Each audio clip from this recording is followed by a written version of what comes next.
16 mu Kakaro umukuru w'igihugu cy'u Burundi Evariste Ndayishimiye mu rugendo arimwo rwitiriwe Inkebuzo yaragendeye intara ya Kirundo ahari imigambi y'abene gihugu yo kwiteza imbere.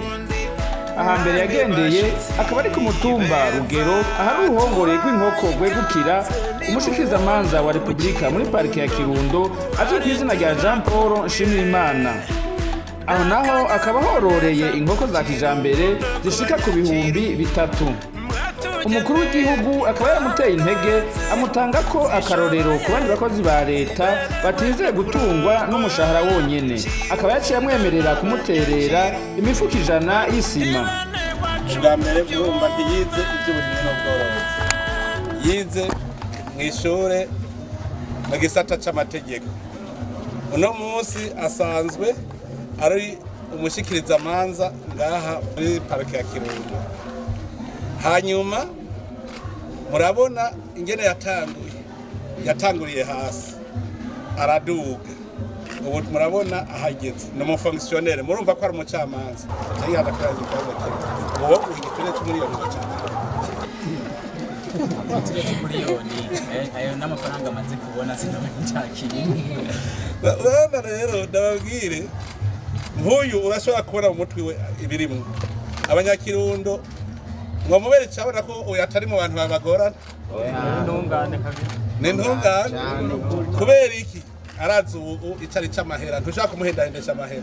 Arya amahera umuntu aronka atigeze akorera n'uburozi nibwo buroga abantu. Umusuma ntigira avuga ngo nahejeje kwiba aguma yiba.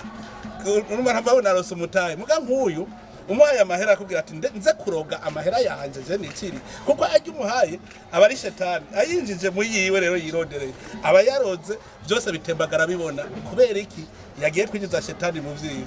Aha rero icigwa abantu babona none ku kazi bavuga ko atatona ratona hausa udacere mugusaga badafise ibyo bakora aribo bacere.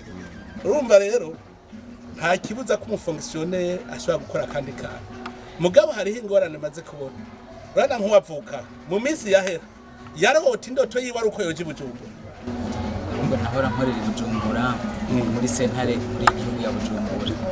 Mugabo ndavuga ati jewe ndavye imibereho y'Ubujumbura haraba uko nari mbayeho sivyakomeye ko ndi butunga umuryango kuko nza kuvana umuryango naca kwinjira mu madosiye naca sanga binishe na jewe kuziza kanje.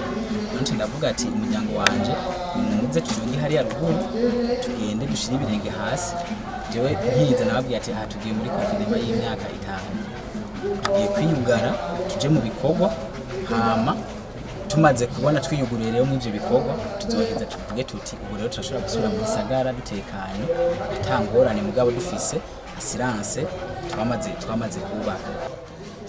Ajya amasaha y'akazi ka leta aheze hajya mugundana mugenda ngo tugiye ngo kwirigara ngo bantanze uca uvuga uti ngiye gukora akantu hajya mu gisagara ca Bujumbura ashaka ku ofisi yororero ku Muzinda. Avuye aho ku mutumba Rugero uri muri komine ya Kirundo umukuru w'igihugu yaciye yerekeza muri komine ya Busoni ku mutumba wa Gatare aho yagendeye abarimyi b'ibitunguru muri bo harimo rwaruka rufashwe mu mugongo n'umugambi wo guteza imbere urwaruka payeje.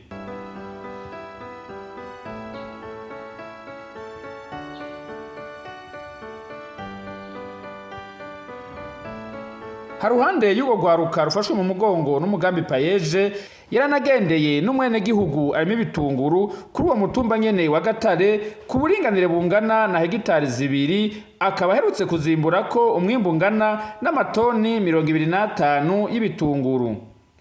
Uwo nawe nyene akaba yaramuteye intege amwipfuriza gutera aje imbere. Urabibonye ejo muze mubona afise GPV wit mutavuga ngo yatungiye nahanye namwe muce mwigana umwe wese apfuma arabarari magandi magato yimenyereza ku buryo muzokwiza imyaka 40 musigaye muri mu myaka 15 iza umwe wese azaba ameze basi nkuko kwiwe n'imiburi yose bica bigenda neza. Aho muri komine ya Busoni umukuru w'igihugu akaba yakiranwe n'akanyamuneza kenshi n'abene gihugu biboneka ko bari bamurindiranye igishika.